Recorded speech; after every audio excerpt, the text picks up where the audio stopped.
रानामध्ये आलं की मन अगदी प्रसन्न होऊन जातं आणि रानभाजी मिळाली की पोट भरल्यासारखं वाटतं. अशीच एक रानभाजी घेऊन आली. ही तर सगळीच ओळखत असेल ही भाजी. तर ही आहे आघाड्याची भाजी.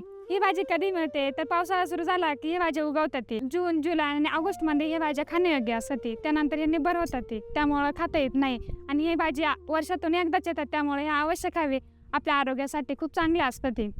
तर ही आघाड्याची भाजी दातदुखीवर रामबाण उपाय आहे. तर ते कसं, तर आघाड्याची पानं 2 ते 3 पानं चावायचे, त्यामुळे दातदुखी कमी होते.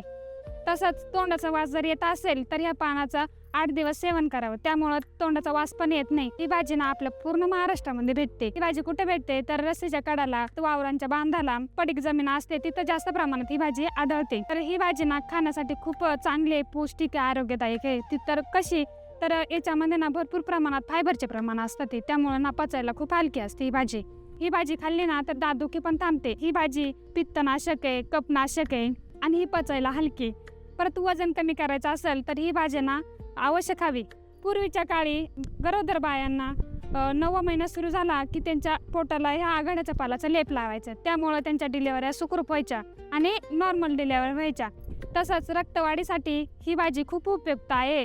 तसंच कॅल्शियम भरपूर प्रमाणात असल्यामुळे ही भाजी ना आवश्यक हा. त्यामुळे ना ह्या अशा भाज्या खाल्ल्याच पाहिजे. आणि अशाच इन्फॉर्मेटिव्ह व्हिडिओसाठी ना आपल्या चॅनलला आत्ताच फॉलो करा. भेटूया असंच एका नवीन व्हिडिओसाठी. तोपर्यंत बाय.